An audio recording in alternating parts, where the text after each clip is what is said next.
제 나이 69, 아들 하나만 보고 살아온 세월이었습니다. 먼저 간 남편의 빈자리를 느낄 새도 없이 시장 한 구석에서 작은 국밥집을 하며 악착같이 돈을 모았어요. 뜨거운 불 앞에서 땀 흘리고 무거운 뚝배기에 손목이 시큰거린 때마다 젖살도 안 빠진 아들 동택이의 얼굴을 떠올렸습니다. 이 아이만큼은 저처럼 고생시키지 않으리라, 남들 부럽지 않게 번듯하게 키워내리라 다짐했죠. 그런 제 아들이 하루는 퇴근하고 나서 저를 찾아와 머뭇거리며 입을 열었습니다. 어머니, 드릴 말씀이 있어요. 제 아들 동택이는 어릴 때부터 쏙 한 번 썩인 적 없는 착한 아이였습니다. 대학교를 졸업하고 번듯한 회사에 취직해서 제 월급으로 제 앞가림을 하는 것만으로도 저는 세상 모든 것을 다 가진 기분이었죠. 그런 아들이 무언가 큰 결심을 한 듯 비장한 얼굴로 앉아 있으니 덜컥 겁이 나면서도 한편으로는 좋은 예감이 들었습니다. 무슨 일이냐? 혹시 회사에서 안 좋은 일이라도 있었어? 아니요, 그런 건 아니고요. 저 결혼하고 싶은 사람이 생겼습니다. 그 말을 듣는 순간 제 심장이 쿵 내려앉는 것 같았습니다. 놀라서가 아니에요. 드디어 올 것이 왔구나 하는 안도감과 기쁨 때문이었죠. 제 품 안에 아이 같기만 하던 아들이 어느새 자라 가정을 꾸릴 생각을 다하다니 대견하고 또 대견했습니다. 저는 애써 차분한 척하며 헛기침을 한번 하고 물었어요. 그래, 어떤 아가씨인데? 만난 지는 얼마나 됐고? 한혜은이라고 저랑 동갑이에요. 회사 동기는 아니고 친구 소개로 만났는데 만난 지는 3년 좀 넘었어요. 착하고 밝고 저랑 잘 맞아요. 무엇보다 저를 많이 좋아해줘요, 어머니. 아들은 여자친구 이야기를 하는 내내 얼굴에서 미소가 떠나질 않았습니다. 그 모습을 보니 제 마음도 따뜻해지는 것 같았어요. 3년 넘게 만났는데 저에게는 이제야 이야기를 하다니 조금 서운한 마음이 들 뻔도 했지만 그만큼 신중하게 생각했다는 뜻이겠지요. 저는 고개를 끄덕였습니다. 잘 생각했다. 너도 이제 나이가 찼으니 짝을 만나야지. 그럼 언제 한번 집에 데리고 오너라. 밥 한번 먹자. 며칠 뒤 아들은 예은이라는 아가씨를 데리고 집에 왔습니다. 사진으로 본 것보다 훨씬 더 예쁘고 싹싹한 아가씨였어요. 어머니, 안녕하세요. 한혜은입니다. 라며 고개를 숙이는데 목소리도 참 맑았습니다. 제가 차린 소박한 저녁상 앞에서 맛있다며 복스럽게 먹는 모습을 보니 마음의 문이 활짝 열리는 기분이었습니다. 아들 녀석, 사람 보는 눈은 있구나 싶었죠. 식사를 마치고 과일을 내오자 예은 아가씨가 조심스럽게 말했습니다. 어머니, 저희 부모님께서 정식으로 한번 뵙고 싶어 하세요. 혹시 다음 주 주말에 시간 괜찮으실까요? 아이고, 그래야지. 내가 시간을 내야지. 장소는 어디로 하면 좋겠니? 저희 아빠가 좋은 곳으로 예약해 놓으신다고 하셨어요. 어머니는 편하게 몸만 오시면 돼요. 그렇게 상견례 날짜가 잡혔습니다. 저는 그날을 위해 미용실에 가서 몇 년 만에 머리도 하고 아들이 사준 옷 중에 가장 고운 것으로 골라 입었습니다. 혹여나 제가 부족해 보여서 제 아들이 무시당할까봐 없는 살림에도 최대한 격식을 차리려 애썼죠. 약속 장소는 시내에서 가장 비싸다는 한정식 집의 단독룸이었습니다. 저와 아들이 먼저 도착해 앉아 있는데 곧이어 사돈될 분들과 예은 아가씨가 들어왔어요. 안사돈은 머리부터 발끝까지 값비싼 옷과 장신구로 치장했고 바깥사돈 역시 누가 봐도 사업을 하는 사람처럼 풍채가 좋았습니다. 저는 자리에서 일어나 정중하게 인사를 건넸습니다. 안녕하십니까? 이렇게 좋은 자리를 마련해 주셔서 정말 감사합니다. 아이고 사부인, 말씀 편하게 하세요. 저희가 예은이한테 얘기는 많이 들었습니다. 동태기를 아주 훌륭하게 키우셨다고요. 바깥사돈의 말은 번지르르 했지만 저를 훑어보는 눈길에서는 은근한 무시가 느껴졌습니다. 마치 값을 매기듯 위아래로 훑어보는 그 시선이 참 불편했어요. 안사돈은 자리에 앉자마자 대뜸 말을 시작했습니다. 우리 예은이가 워낙 곱게만 자라서요. 집안일 같은 건 한 번도 해본 적이 없어요. 동태기가 옆에서 많이 도와줘야 할 거예요. 그렇죠, 사위. 아들은 멋쩍게 웃으며 네, 장모님. 제가 잘하겠습니다. 라고 대답했습니다. 저는 그저 웃으며 고개를 끄덕였지만 속으로는 결혼이 무슨 애들 장난인 줄 아나 하는 생각이 들었죠. 상견례는 결혼을 약속한 두 사람의 부모가 만나 서로의 집안을 알아가고 앞으로 어떻게 도울지를 의논하는 자리라고 생각했습니다. 그런데 그날의 대화는 시종일관 사돈네 자랑으로 가득했어요. 저희는 가족끼리 1년에 2번은 꼭 해외여행을 가요. 작년에는 스위스에 다녀왔는데 우리 예은이가 너무 좋아하더라고요. 결혼하고 나서도 우리 사위까지 데리고 다 같이 가야죠. 예은이가 입이 짧아서 아무거나 잘 못 먹어요. 그래서 제가 매일 아침마다 유기농으로만 장을 봐서 챙겨 먹였잖아요. 식사는 동태기가 좀 신경 써줘야 할 텐데. 사부인, 동태기 음식은 잘하나요? 저는 할 말을 잃었습니다. 제 아들이 그 집의 사위가 되는 것이 아니라 마치 머슴으로 들어가는 것 같은 기분이 들었기 때문이에요. 아들의 장점이나 우리 집안에 대한 질문은 단 한마디도 없었습니다. 오로지 자기 딸이 얼마나 귀하게 자랐고 얼마나 대단한 집안인지 과시하기 바빴죠. 저는 조용히 밥만 먹었고 제 아들은 어색한 분위기를 애써 무마하려 연신 사돈네 말에 맞장구를 쳤습니다. 그 모습이 어찌나 안쓰럽고 답답하던지요. 너가 지금 여기서 중심을 잡아야지. 그렇게 끌려다니면 어떡하니? 속으로만 외쳤습니다. 상견례가 끝나고 집으로 돌아오는 길 아들이 제 눈치를 살피며 말했습니다. 어머니, 오늘 피곤하셨죠? 예은이네 부모님이 좀 말씀하시는 걸 좋아하셔서요. 괜찮다. 원래 처음 보면 다 어색한 법이지.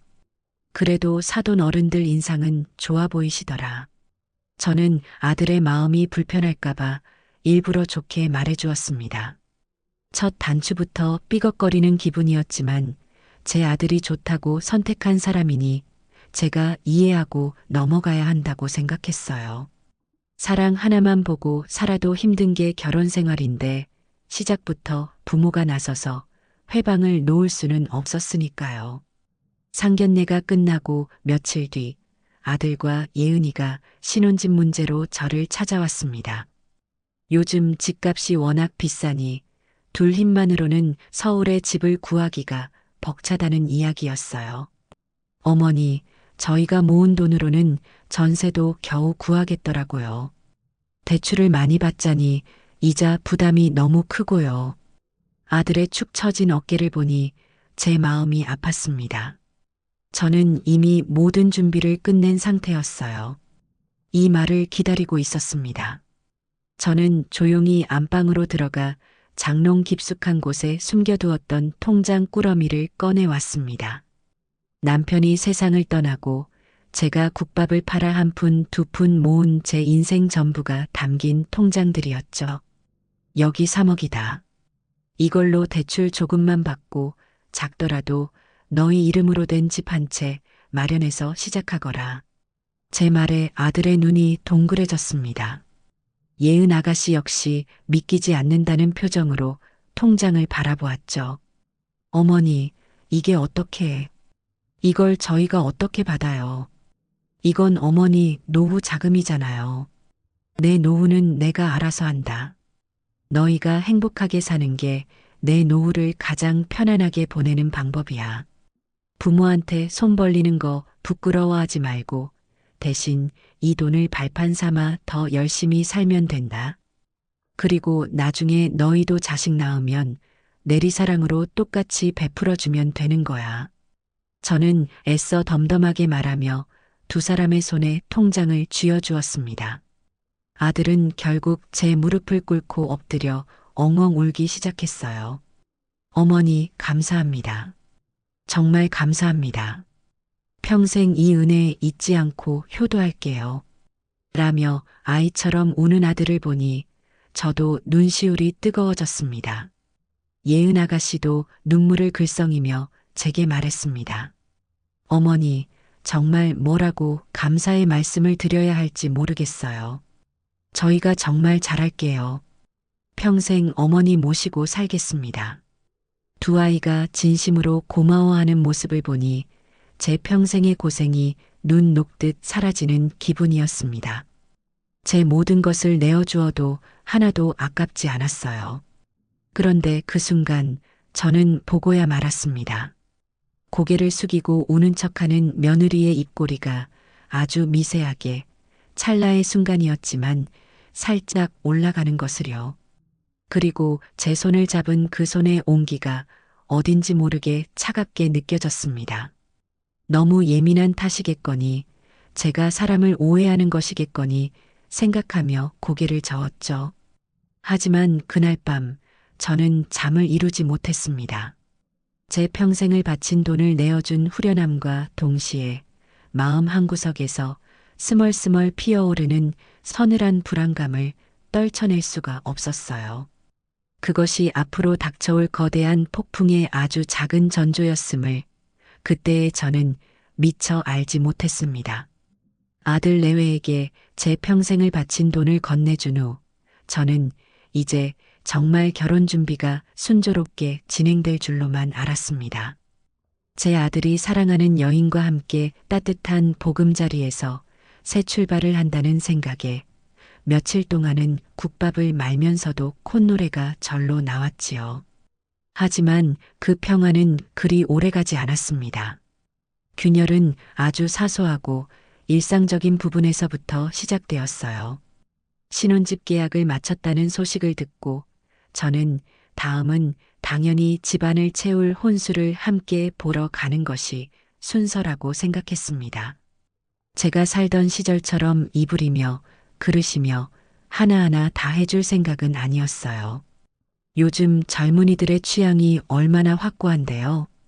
다만 어미된 도리로서 가전제품 하나라도 좋은 것으로 보태주고 싶었고 무엇보다 아들 내외가 살아갈 공간을 제 눈으로 직접 보며 함께 설레고 싶은 마음이었습니다.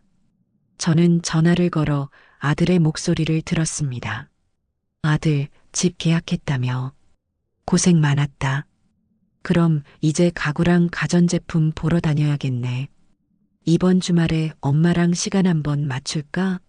백화점이라도 같이 가보자. 제 들뜬 목소리와는 달리 수화기 너머의 아들은 어딘가 모르게 머뭇거렸습니다.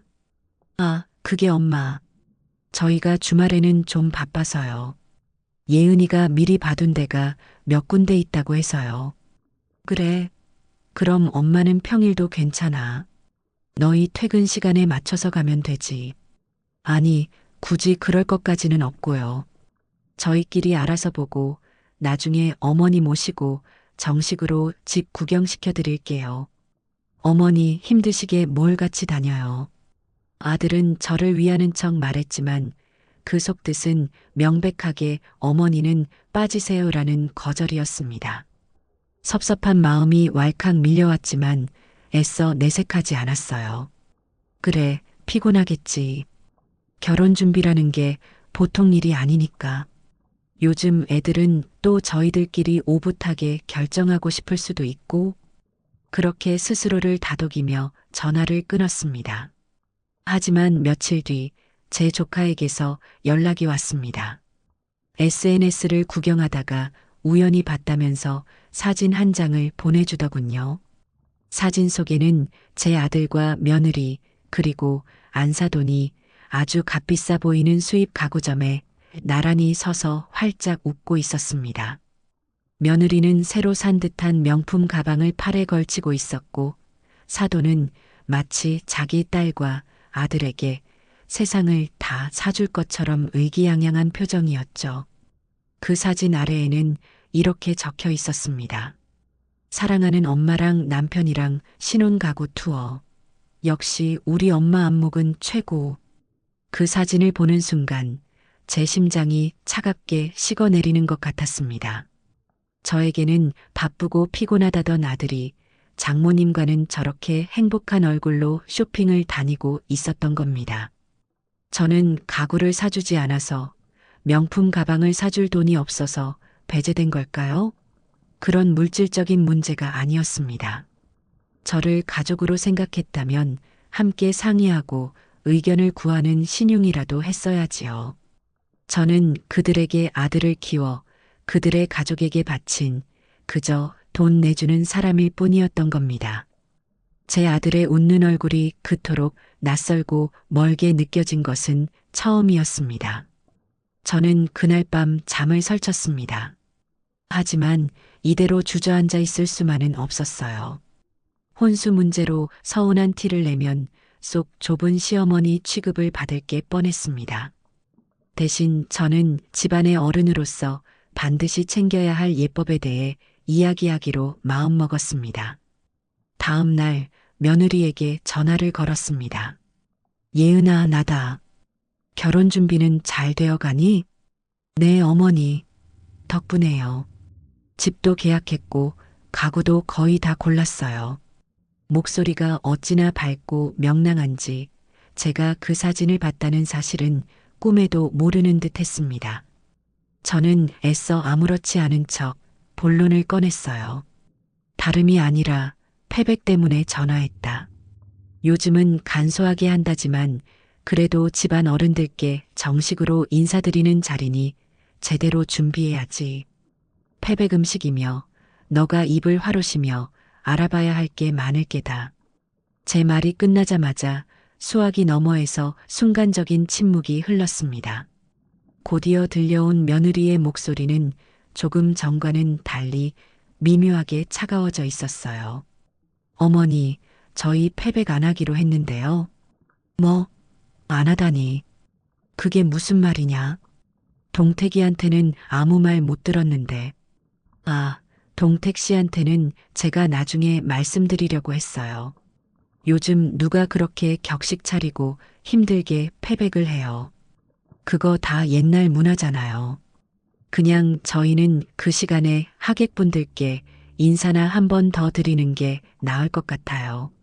저희 친구들도 다 그렇게 했어요. 저는 기가 막혔습니다. 패백은 단순히 낡은 문화가 아닙니다. 새 식구가 된 며느리가 시댁 어른들께 정식으로 첫 인사를 올리고 그 집안의 가풍을 이어가겠다는 약속의 의미를 담은 소중한 의식입니다. 그런데 그걸 요즘 친구들이라는 말 한마디로 전부 무시해버리다니요. 예은아, 그건 너희 친구들 사정이고 우리 집안은 다르다. 나한테는 하나뿐인 아들 장가 보내는 일이고 너를 우리 집안의 며느리로 맞아들이는 중요한 행사야. 그리고 너희 할머니, 할아버지 산소에도 가서 이런 며느리를 얻었습니다 하고 고하려면 패백 사진 한 장이라도 제대로 있어야 하지 않겠니? 다른 건 다 너희 뜻대로 해도 이건 양보할 수가 없다. 저는 단호하게 말했습니다. 제 목소리가 워낙 완강했던지 며느리도 더는 반박하지 못하고 마지못해 대답하더군요. 네, 어머니께서 그렇게까지 원하시면 해야죠. 그럼 동택 씨랑 상의해서 다시 연락드릴게요. 전화는 그렇게 끊겼지만 저는 알고 있었습니다. 며느리가 진심으로 제 뜻을 받아들인 게 아니라는 것을요. 그저 귀찮은 일을 떠맡았다는 투였죠. 그날 저녁 아들에게서 전화가 왔습니다. 며느리에게 단단히 교육을 받은 모양이었어요. 엄마, 패백 꼭 해야겠어? 예은이가 많이 부담스러워해. 걔가 그런 거 한 번도 안 해봐서 잘 모르기도 하고 화로 그런 것도 너무 촌스럽다고 하고. 촌스럽다니. 이놈아, 그게 우리 전통 예복이다. 그리고 부담스러운 게 아니라 당연히 해야 할 도리야. 너는 서씨 집안의 장손이다. 뿌리를 잊으면 안 돼. 너가 중심을 잡고 예은이를 잘 설득해야지. 그렇게 내 안에 치마폭에 쌓여서 휘둘리면 어떡할 거냐. 저는 아들을 호되게 나무랐습니다. 제 아들은 더 이상 아무 말도 하지 못하고 알았어요. 엄마. 그럼 그냥 하는 걸로 할게요. 라며 전화를 끊었습니다. 결국 패백은 진행하기로 했지만 그 과정에서 제 마음에는 이미 깊은 상처가 남았습니다. 며칠 뒤 패백 음식을 상의하기 위해 며느리와 함께 한복집에 들렀을 때였습니다.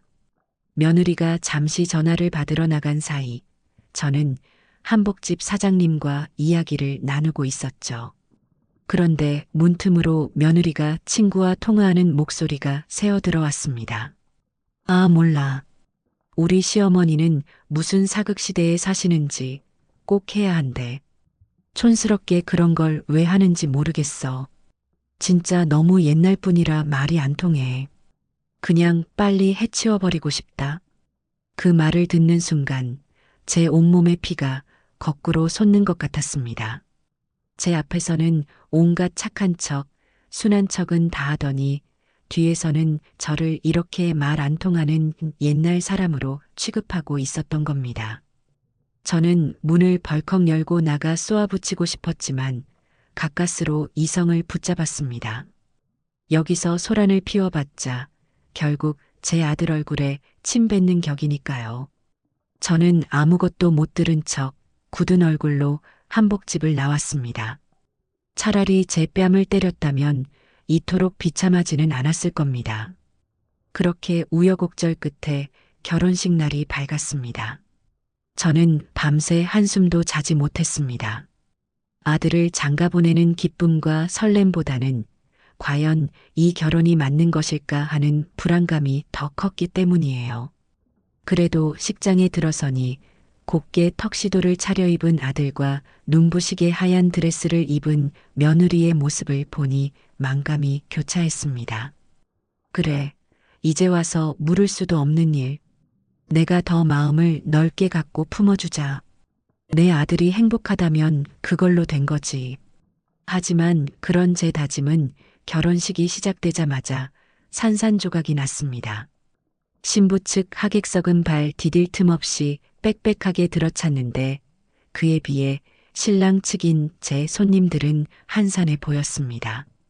사돈네는 사업을 해서 아는 사람이 많다더니 정말 온갖 곳에 화환과 하객들로 인산인해를 이루더군요. 문제는 그들의 태도였습니다. 사돈내외는 마치 자기들 단독으로 행사를 치르는 사람들처럼 신랑 측인 저와 제 손님들은 안중에도 없었습니다. 저는 제 동생들과 조카들을 데리고 신부 대기실로 인사를 갔습니다. 그런데 며느리는 자기 친구들과 사진 찍고 수다를 떠느라 저희가 들어선 것도 한참 뒤에야 알아차리더군요. 마지못해 인사를 받는 둥마는 둥하더니 다시 친구들과의 대화에 빠져들었습니다.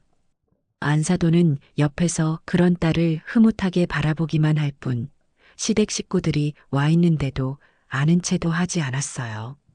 민망함에 얼굴이 화끈거렸습니다. 결혼식의 하이라이트인 가족사진 촬영 시간은 더욱 가관이었습니다. 사진사는 당연히 신부 측에서 고용한 사람이었고 그는 철저하게 신부 측 가족들을 중심으로 사진을 찍었습니다. 저희 가족은 그저 배경처럼 구석에 서 있어야 했죠. 자, 이번에는 신부님 친척분들 전부 나오세요. 라고 외치더니 수십 명의 사람들이 우르르 몰려나와 단상을 가득 채웠습니다. 그들이 사진을 찍는 동안 저와 제 몇 안 되는 가족들은 멀찍이서 구경만 해야 했어요. 한참이 지나서야 사진사가 마지못해 신랑 측 가족분들도 이쪽으로라고 말했지만 이미 분위기는 다 깨진 후였습니다. 저는 제 아들을 붙잡고 동태가 이게 대체 무슨 경우냐? 우리 손님들도 다 와 계시는데 이렇게 무시를 당해도 되는 거냐고 조용히 말했습니다. 제 아들은 어쩔 줄 몰라 하며 엄마 미안해. 내가 정신이 없어서 사진사분께 말씀드릴게. 라고 말했지만 그는 장인, 장모에게 이리저리 불려다니느라 제 곁에 있어주지 못했습니다. 저는 결국 식 내내 제대로 된 사진 한 장 찍지 못하고 마치 구경꾼처럼 겉돌아야 했습니다. 제 친구들과 친척들은 저를 위로하며 원래 요즘 결혼식이 다 저렇다더라. 신부 위주라서 라고 말했지만 저는 알고 있었습니다. 이건 단순히 신부 위주인 것의 문제가 아니라는 것을요. 이것은 한 집안에 대한 명백한 무시이자 너희는 우리와 격이 다르다는 오만한 과시였습니다. 화려한 결혼식장 한가운데서 저는 제 아들을 도둑맞은 어미처럼 처량하고 외로웠습니다. 그날 저는 아들의 결혼을 축복하는 대신 제 아들과의 관계가 앞으로 얼마나 험난할지를 예감하며 남몰래 눈물을 삼켜야 했습니다. 결혼식이라는 큰 행사를 치르고 나니 온몸의 기운이 쏙 빠져나가는 것 같았습니다. 몸도 마음도 지쳤지만 그래도 아들 내외가 공항에서 웃으며 손을 흔들던 모습을 떠올리면 피로가 조금은 가시는 듯 했어요. 신혼여행만큼은 세상의 모든 시름을 잊고 둘만의 행복한 시간을 보내고 오기를 저는 진심으로 기도했습니다. 일주일 뒤 시차 때문에 늦은 밤에 도착한다는 아들의 연락을 받고 저는 잠도 자지 않고 기다렸습니다. 피곤한 아이들이 집에 가서 바로 쉴 수 있도록 따뜻한 국이라도 한 속 끓여놓고 싶었기 때문이에요. 자정이 다 되어서야 현관문이 열리는 소리가 들렸고 아들 혼자 쭈뼛거리며 들어섰습니다. 저는 반가운 마음에 아이고 우리 아들. 어서 와라. 예은이는 어디 있고 피곤할 텐데 주차장에 있니? 라고 물으며 아들을 맞았습니다. 그런데 아들의 표정이 이상했습니다. 신혼여행을 다녀온 사람의 얼굴이라고는 믿기지 않을 만큼 어둡고 제 눈치를 살피며 무언가 큰 죄라도 지은 사람처럼 안절부절 못했죠. 엄마, 저기 예은이는 처가에 먼저 갔어요. 짐 정리할 것도 있고 해서. 그래, 그럴 수 있지. 피곤할 텐데 너도 얼른 들어와서 밥부터 먹어라. 공국 끓여놨다. 저는 아들을 식탁에 앉히고 밥을 차려주었습니다. 아들은 숟가락을 들 생각도 않고 제 눈치만 살폈습니다. 저는 가슴이 철렁 내려앉았어요. 혹시 여행 가서 둘이 크게 싸우기라도 한 걸까? 아니면 무슨 안 좋은 일이라도 있었던 걸까? 동태가 무슨 일 있니? 왜 그렇게 표정이 안 좋아? 예은이랑 다투기라도 한 거야? 제 질문에 아들은 한숨을 푹 쉬더니 아주 기어들어가는 목소리로 입을 열었습니다. 그 입에서 나온 말은 제 상상을 아득히 뛰어넘는 그야말로 청천벽력과도 같은 소리였습니다. 엄마 사실은 이번 신혼여행 저희 둘만 다녀온 게 아니에요. 뭐? 그게 무슨 소리야? 둘만 간 게 아니면 설마 친구들이라도 따라붙었니? 저는 대수롭지 않게 넘기려 했습니다. 하지만 아들은 고개를 저으며 차마 제 얼굴을 쳐다보지도 못하고 바닥만 내려다보며 말했습니다. 예은이네 부모님도 같이 가셨어요. 뭐라고? 순간 제 귀를 의심했습니다. 세상에, 제가 지금 잘못 들은 것이겠지요. 신혼여행에 사돈내외가 따라갔다고요? 제 머릿속이 하얗게 비는 것 같았습니다.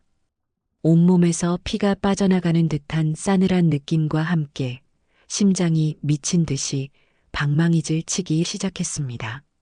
너 지금 제정신으로 하는 소리냐? 신혼여행의 장인, 장모가 따라갔다는 게 대체 말이 되는 소리야. 저는 저도 모르게 언성을 높였습니다. 제 평생 아들에게 이렇게 소리를 질러본 것은 처음이었습니다. 제 아들은 겁을 먹은 아이처럼 어깨를 움츠리며 변명을 늘어놓기 시작했습니다. 엄마, 일단 진정하고 제 말 좀 들어보세요. 사실은 장인어른께서 예은이한테 선물로 신혼여행 경비 전부를 내주셨어요. 그런데 두 분이 요즘 외롭다고 기왕 가는 거 다 같이 가서 좋은 추억 만들면 어떻겠냐고 하셔서 예은이가 거절을 못한 거예요. 거절을 못해? 그게 지금 변명이라고 하는 거냐? 세상에 어떤 집안이 각 결혼한 아들 며느리의 첫날 밤, 첫 여행에 부모가 주렁주렁 따라붙어. 그건 상식 밖의 일이야. 요즘은 다들 그렇게 간대요, 엄마. 인터넷 찾아보니까 가족 신혼여행, 뭐 그런 것도 있더라고요. 저희만 유별난 거 아니에요. 장모님께서 워낙 저희를 예뻐해 주셔서 그런 건데 엄마가 너무 구시대적으로 생각하시는 거예요. 구시대적이라니요. 아들의 입에서 나온 구시대적이라는 단어가 비수처럼 제 가슴을 찔렀습니다. 부모 자식 간의 기본적인 도리와 예의를 지키라는 것이 구시대적인 발상이라는 말입니까? 저는 끓어오르는 분노를 참을 수가 없었습니다. 그때 아들의 주머니에서 요란하게 전화벨이 울렸습니다. 화면에 뜬 이름은 사랑하는 예은이었습니다. 아들이 허둥지둥 전화를 받자 스피커폰으로 설정된 것도 아닌데 며느리의 앙칼진 목소리가 제 귀에까지 선명하게 들려왔습니다. 자기야, 아직도 얘기 안 끝났어? 어머니한테 그냥 사실대로 말씀드리면 되지. 뭘 그렇게 붙잡혀 있어. 우리 엄마 아빠가 돈 내서 우리 좋은 구경 시켜주신다는데 어머니가 뭐라고 하실 건 없잖아. 빨리 끊고 이리 와. 엄마가 자기를 위해 과일 예쁘게 깎아 놓으셨어. 그 말을 듣는 순간 제 머릿속에 이성의 끈이 툭 하고 끊어지는 것 같았습니다. 저건 저 들으라고 일부러 하는 소리였습니다. 당신 아들은 이제 내 남자고 우리 가족이다. 당신이 뭐라고 하든 소용없다는 명백한 선전포고였죠. 아들이 당황하며 전화를 끊으려 하자 저는 아들의 손에서 휴대폰을 낚아챘습니다. 그리고 스피커폰 버튼을 누르고 차갑게 말했습니다. 예은아, 나다. 수화기 너머의 며느리는 잠시 당황한 듯 했지만 이내 가증스럽게도 상냥한 목소리로 대답했습니다. 어머, 어머니. 동택 씨 옆에 계셨구나. 저희는 어머니 주무시는 줄 알고요. 어머니, 저희 신혼여행 정말 재미있었어요. 아버님이랑 어머님이 맛있는 것도 많이 사주시고 저희한테는 정말 평생 잊지 못할 추억이 될 거예요. 너희한테는 잊지 못할 추억이라니. 그 말은 저에게는 평생 잊지 못할 악몽이 될 거라는 말과 다름없었습니다. 저는 더 이상 이 기만적인 대화를 이어갈 수가 없었습니다. 너희 부모님께서 외로움을 많이 타셔서 너희가 효도하는 셈 치고 모시고 갔다고? 정말 그렇게 생각하니? 네, 어머니. 당연하죠. 부모님께 효도하는 게 자식된 도리잖아요. 그럼 나는 이 아들을 낳고 기른 나는 너희에게 부모도 아니더냐? 너희가 그런 엄청난 계획을 세울 동안 나에게는 단 한마디 상의도 양해도 구하지 않았어. 그건 나를 너희 가족으로 어미로 인정하지 않는다는 뜻이다. 너희의 그 잘난 효도는 너희 부모님에게만 해당되는 아주 이기적인 선택이었을 뿐이야. 제 말에 며느리는 잠시 말이 없더니 이내 서운하다는 듯한 목소리로 말했습니다. 어머니, 그렇게까지 말씀하시면 저도 너무 섭섭해요. 저희가 어머니를 일부러 빼놓으려고 한 게 아니잖아요. 그리고 이번 여행은 저희 부모님이 돈을 내셨으니까 어머니께서 이렇게까지 화내실 일은 아니라고 생각해요. 돈. 결국 또 돈 이야기였습니다. 그들에게는 돈을 낸 사람이 모든 권리를 갖는 것이 당연한 세상의 이치였던 겁니다. 제 아들의 인생을 통째로 사기라도 한 것처럼요. 저는 허탈한 웃음이 나왔습니다. 더 이상 이 아이와는 말이 통하지 않겠다는 것을 깨달았습니다. 그래, 알겠다. 너희 생각은 잘 알겠다. 동택이 바꿔주거라. 저는 아들에게 휴대폰을 돌려주었습니다. 아들은 사색이 된 얼굴로 어쩔 줄 몰라 했죠. 저는 그런 아들을 잠시 바라보다가 제 방으로 들어가 휴대폰을 들고 나왔습니다. 그리고 그 자리에서 바로 안사돈에게 전화를 걸었습니다. 신호음이 몇 번 울리지 않아 아주 명랑한 목소리가 전화를 받았습니다. 여보세요? 저 동택이 엄마입니다. 사부인. 어머, 사부인. 웬일이세요, 이 밤에. 우리 애들 잘 들어갔죠? 아이고, 우리 사위 피곤했을 텐데. 저희가 너무 붙잡고 다녔나 봐요. 그래도 어떡해요. 사위가 저랑 우리 남편을 어찌나 잘 챙기는지. 저희가 사위 덕분에 황혼에 신혼여행 다시 다녀온 기분이었잖아요. 호호. 사돈은 제 속을 긁기 위해 작정이라도 한 사람처럼 눈치 없이 웃으며 자랑을 늘어놓았습니다. 저는 그 말을 묵묵히 다 듣고 있다가 조용히 입을 열었습니다. 사부인께서 생각이 짧으셨던 겁니까? 아니면 원래부터 남에 대한 배려가 없는 분이십니까? 제 차가운 목소리에 사돈의 웃음소리가 뚝 그쳤습니다. 네, 사부인, 지금 무슨 말씀을?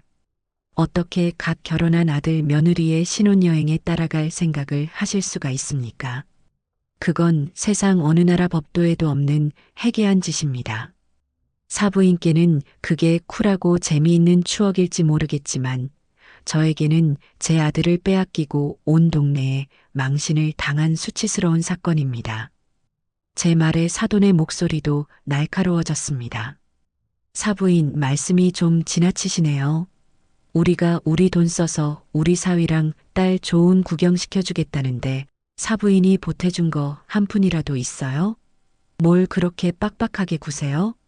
동택이도 좋다고 했는데 왜 사부인 혼자서 난리세요? 그렇게 외롭고 배 아프시면 진작에 말씀하시지 그랬어요.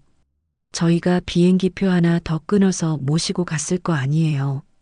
그 말을 듣는 순간 저는 깨달았습니다.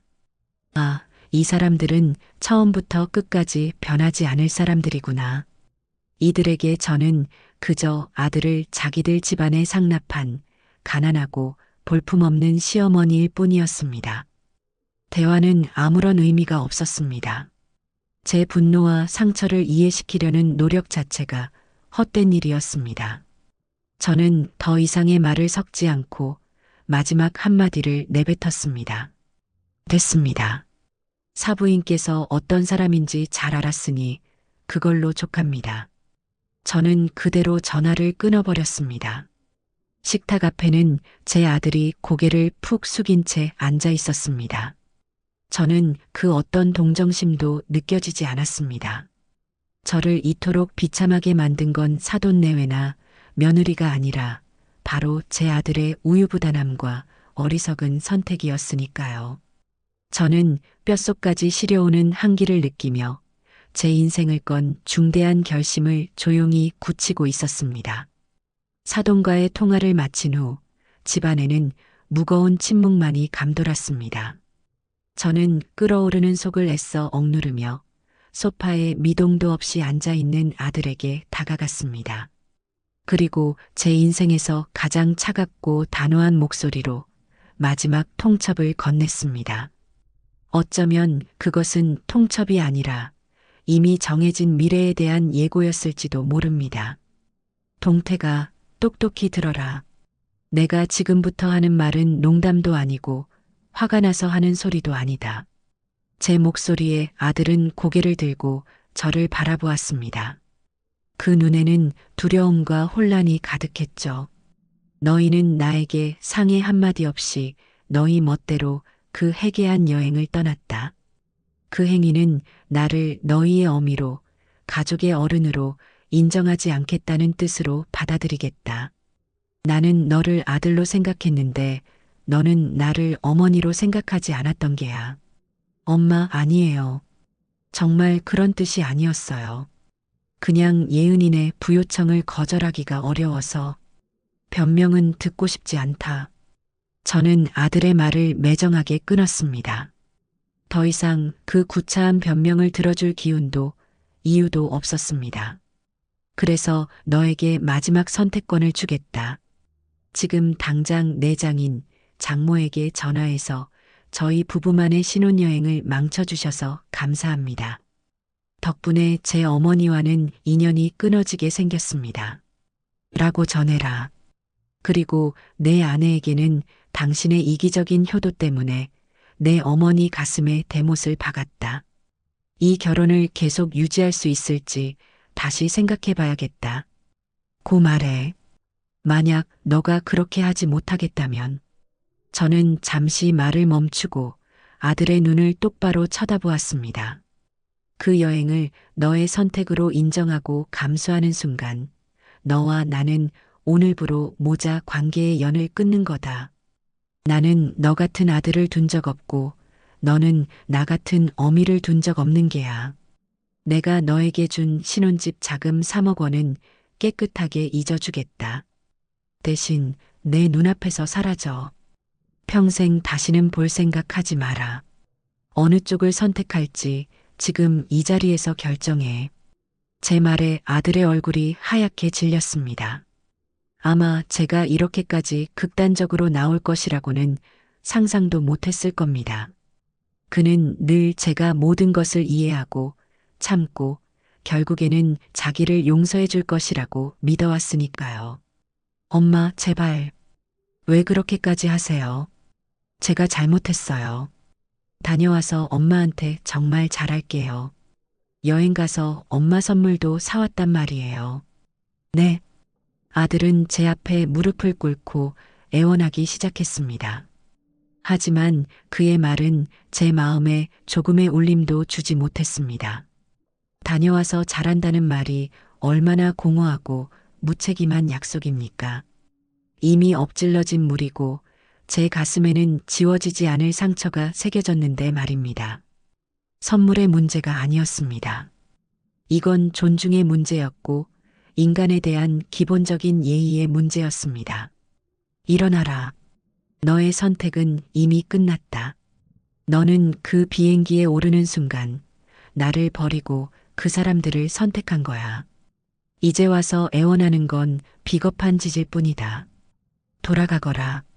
다시는 이 집에 찾아오지 마. 저는 차갑게 말하고 안방으로 들어가 문을 잠가버렸습니다. 문 밖에서 아들이 한참 동안 엄마, 문 좀 열어보세요. 제가 다 잘못했어요. 라고 외치며 문을 두드렸지만 저는 귀를 막았습니다. 한참의 시간이 흐른 뒤 아들이 돌아가는 소리가 들렸고 집안은 다시 정막에 휩싸였습니다. 저는 텅 빈 거실을 보며 생각했습니다. 제가 잃은 것은 아들이 아니라 아들이라는 이름의 거대한 착각과 굴레였다는 것을요. 그날 이후 저는 며칠 동안 밖에도 나가지 않고 집에서 조용히 시간을 보냈습니다. 아들과 며느리 그리고 사돈네 식구들의 번호를 휴대폰에서 모두 삭제하고 차단했습니다. 그들이 제 인생에 남긴 흔적을 하나씩 지워나가는 의식이었습니다. 마음은 이상할 정도로 평온했어요. 슬픔이나 분노보다는 오히려 무거운 짐을 내려놓은 듯한 후련함이 더 컸습니다. 그러던 어느 날 아침 일찍부터 제 친정 조카에게서 다급한 전화가 걸려왔습니다. 이모, 혹시 예은 씨 SNS 보셨어요? 아니, 내가 그걸 볼 일이 뭐가 있겠니? 아니, 이모, 이건 보셔야 할 것 같아요. 제가 지금 캡처해서 보내드릴게요.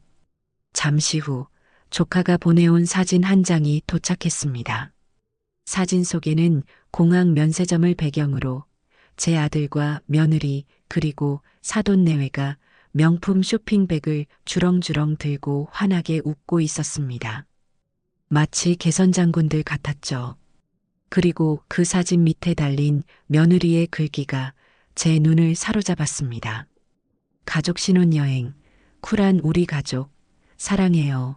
아빠 엄마 평생 효도할게요. 시어머니는 이해 못하는 요즘 감성. 시어머니는 이해 못하는 요즘 감성.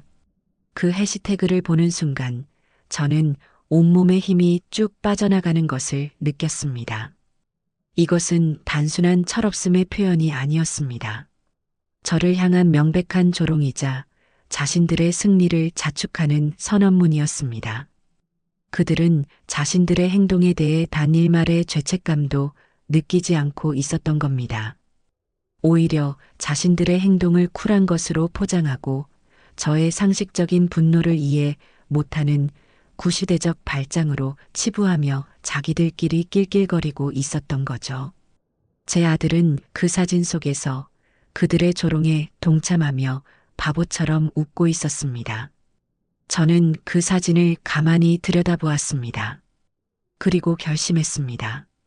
이제 더 이상의 미련도 연민도 가질 필요가 없다고요. 그들은 이미 돌아올 수 없는 강을 건넜고 저 또한 그들을 기다릴 이유가 사라졌습니다. 다음 날 아침 저는 가장 단정한 옷으로 갈아입고 집을 나섰습니다.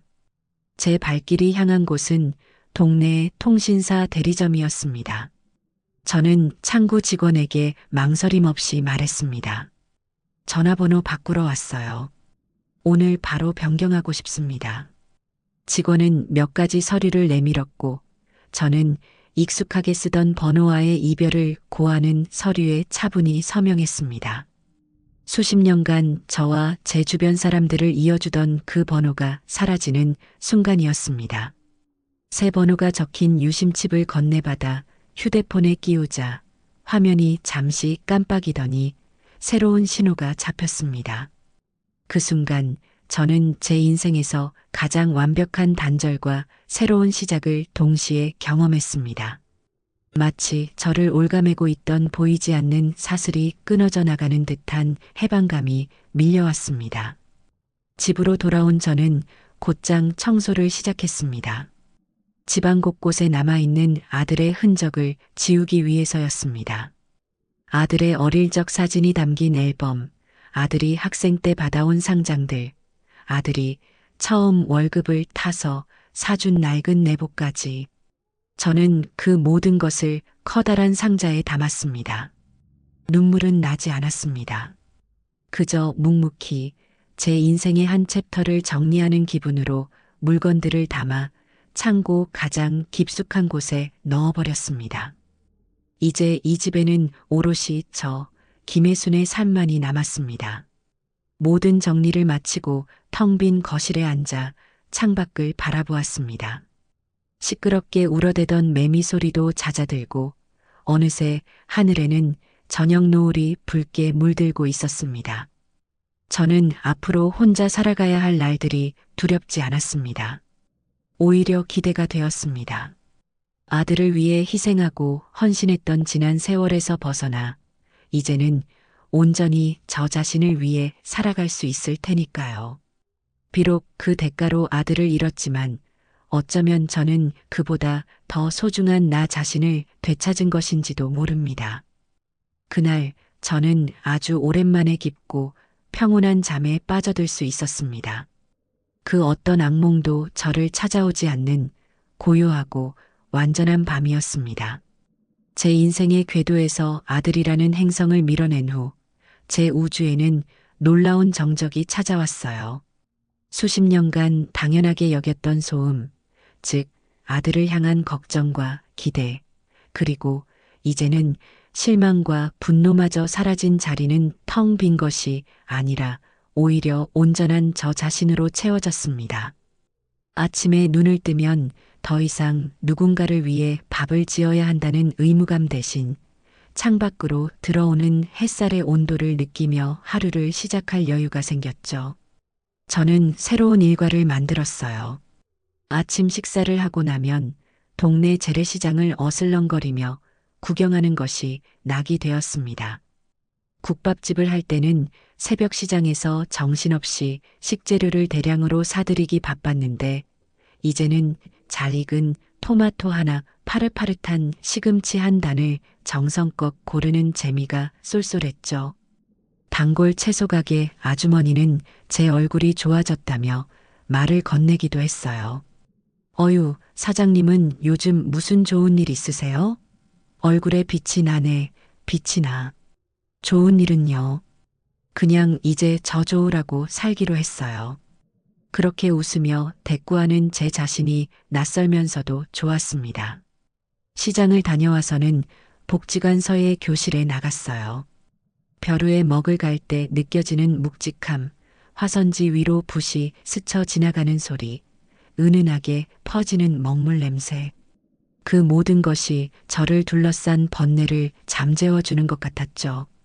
처음에는 삐뚤빼뚤하기만 하던 제 글씨가 조금씩 모양을 갖춰가는 것을 보며 제 인생도 이렇게 다시 반듯하게 세워갈 수 있으리라는 작은 희망을 보았습니다. 하지만 그 평화는 그리 오래가지 않았습니다. 그들이 저를 이대로 포기할 리 없다는 것을 저는 이미 알고 있었으니까요. 어느 날 오후 낯선 번호로 걸려온 전화를 무시하자 곧이어 문자 메시지가 도착했습니다. 엄마, 저 동택이에요. 제발 전화 좀 받아주세요. 저는 그 짧은 문장을 가만히 들여다보았어요. 가슴 한구석이 희미하게 저려왔지만 그건 동정이 아니었습니다. 다만 한때는 제 세상의 전부였던 존재가 이제는 이렇게 모르는 번호로 애걸해야만 하는 타인이 되었다는 서글픈 현실감이 느껴졌을 뿐이죠. 저는 망설임 없이 메시지를 삭제하고 번호를 차단했습니다. 그리고 그날 저녁 결국 그들은 제 집의 경계를 침범하고야 말았습니다. 저녁 8시가 넘은 시간, 현관의 초인종이 날카롭게 울려 퍼졌어요. 한 번, 두 번으로 그치지 않고 마치 제 인내심을 시험하려는 듯 길고 집요하게 이어졌습니다. 저는 자리에서 일어나 인터폰 화면을 켰어요. 화면 속에는 잔뜩 긴장한 얼굴의 아들과 그 옆에서 짜증과 지루함이 뒤섞인 표정으로 서 있는 며느리가 있었습니다. 엄마, 안에 계신 거 다 알아요. 문 좀 열어보세요, 엄마. 아들이 문을 두드리며 외쳤어요. 저는 인터폰의 통화 버튼을 누르고 제 안식처를 침범한 그들에게 최대한 감정을 배제한 목소리로 물었습니다. 거기 누구시죠? 제 목소리는 분명 제 것이었지만 그들에게는 생전 처음 듣는 사람의 목소리처럼 들렸을 겁니다. 두 사람은 순간 얼어붙은 듯 했어요. 아들이 당황하며 더듬거렸죠. 엄마, 저 동택이에요. 문 좀 열어주세요. 저희 정말 할 얘기가 있어서 그래요. 나는 당신들을 모릅니다. 잘못 찾아오셨으니 다른 집 가보세요. 저는 냉정하게 말하고 끊으려 했어요. 그때 며느리가 다급하게 끼어들었습니다. 애써 꾸며낸 소름 끼치도록 상냥한 목소리였죠. 어머니, 저희 예은이에요. 저희가 정말 잘못했어요. 이렇게 문전박대하지 마시고 얼굴이라도 뵙고 사죄드릴 기회를 주세요. 네, 저희가 여행 가서 어머니 생각하며 선물도 정성껏 골라왔는데 그 가증스러운 연극에 저는 실소를 금할 수 없었어요. 그들이 제게 줄 수 있는 선물은 오직 제 인생에서 영원히 사라져주는 것뿐이었습니다. 제가 아무런 반응이 없자 며느리의 목소리에서 조금씩 본색이 드러나기 시작했습니다. 어머니, 저희가 이렇게까지 찾아왔는데 정말 너무하시는 거 아니에요? 언제까지 이렇게 유치하게 행동하실 거예요? 어른이시면 어른답게 대화로 풀 생각을 하셔야죠. 저희도 이제 지쳐요. 유치하게, 어른답게. 저를 가르치려 드는 그 오만한 단어들이 제 귓전을 날카롭게 파고들었어요. 자식의 도리를 팽개치고 어미의 가슴에 칼을 꽂은 자들이 이제 와서 저에게 어른의 도리를 논하고 있었습니다. 한 번만 더 내 집 문을 두드리거나 소란을 피우면 더 이상 당신들을 내 아들 내외가 아닌 내 사유지를 무단으로 침범한 낯선 사람들로 간주하고 경찰에 신고하겠습니다. 분명히 경고했어요. 당장 내 집 앞에서 사라지세요. 저는 단호하게 말하고 통화 종료 버튼을 눌렀습니다. 인터폰 화면 너머로 며느리의 얼굴이 분노로 흉하게 일그러지는 것이 보였어요. 그녀는 아들을 향해 입을 거칠게 놀리며 무어라 쏘아붙이기 시작했고 아들은 그저 고개를 숙인 채 어쩔 줄 몰라 하는 모습이었습니다. 저는 그 광경을 무표정하게 지켜보았죠. 한참을 더 문 앞에서 서성이며 자기들끼리 옥신각신하던 그들은 결국 포기하고 어둠 속으로 사라졌습니다. 저는 그들이 완전히 시야에서 사라진 것을 확인하고 나서야 비로소 안도의 한숨을 내쉬었어요. 직접적인 침투가 실패로 돌아가자 그들은 예상대로 제 주변을 공략하기 시작했습니다. 가장 먼저 연락을 받은 것은 제 바로 아래 여동생이었죠. 전화를 받자마자 동생은 흥분을 감추지 못했어요. 언니, 동태기한테 전화 받고 나 지금 혈압 올라서 쓰러질 뻔했어. 걔가 글쎄 언니가 갑자기 이유도 없이 자기를 내치고 착한 새아가는 구박해서 밥도 못 넘기고 있대. 이게 다 무슨 해괴한 소리야. 저는 동생을 진정시키고 그동안 있었던 모든 일을 하나도 빠짐없이 이야기해 주었어요. 그들이 제게 저지른 무례와 기만, 그리고 무엇보다 저를 이해 못하는 구시대적 감성이라며 공개적으로 조롱했던 SNS 글귀까지. 제 이야기를 다 들은 동생은 한동안 말을 잇지 못하더니 이내 저보다 더 큰 목소리로 분노를 터뜨렸습니다. 세상에 그런 천하에 몹쓸 것들이 있나? 언니, 내가 괜히 흥분해서 미안해. 그런 사정이 있는 줄도 모르고 아니, 동태기는 눈이 어떻게 된 거 아니야? 어떻게 그런 애를 그리고 그 사돈이라는 사람들은 교양이 아니라 교만만 가득 찼네. 언니 정말 잘했어. 그런 것들하고는 인연 끊는 게 맞아. 절대로 마음 약해지지 마, 알았지? 동생의 격한 지지에 저는 오히려 마음이 차분해졌습니다.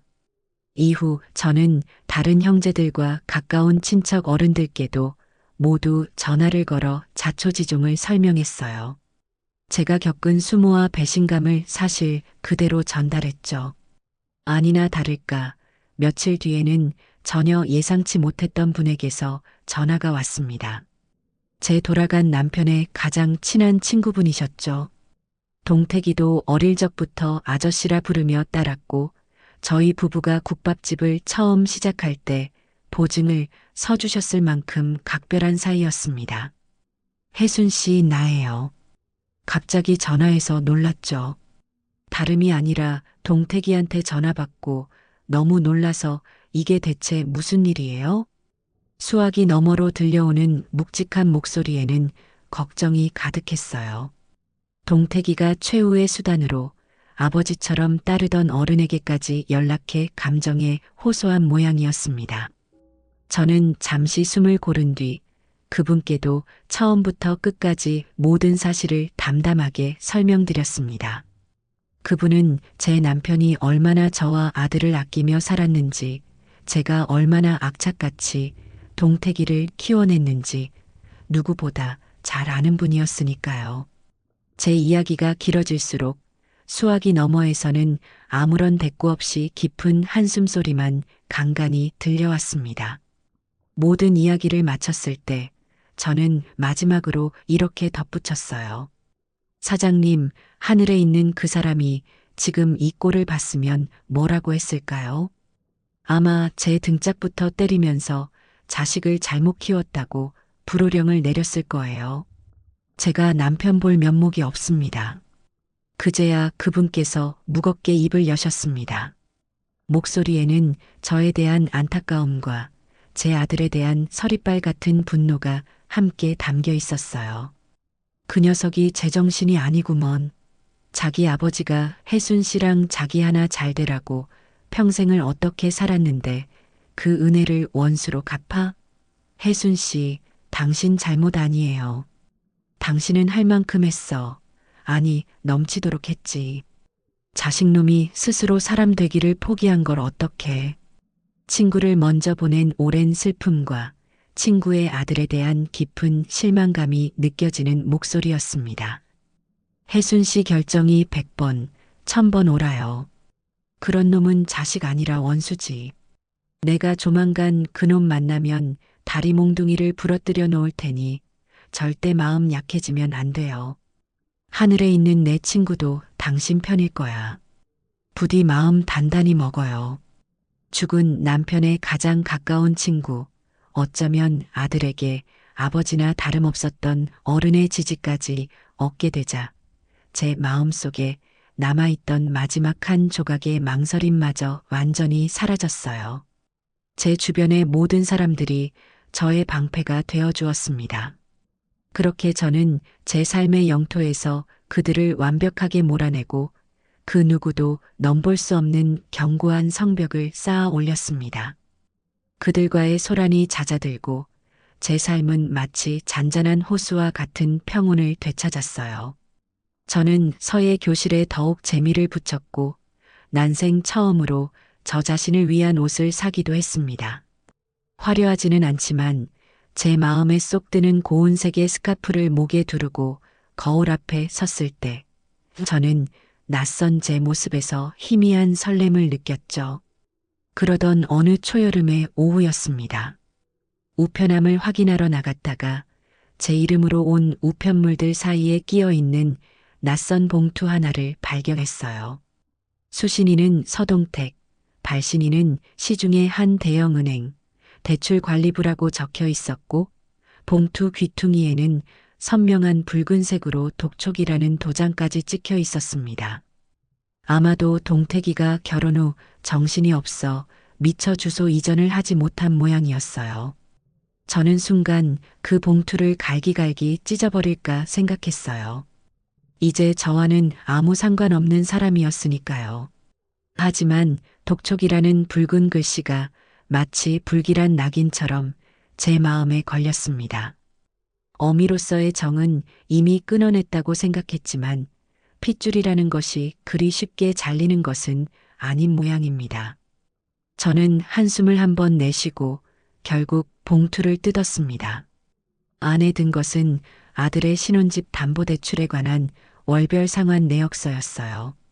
빼곡하게 적힌 숫자들을 무심코 훑어보던 제 눈이 어느 한 지점에서 그대로 멈춰버렸습니다.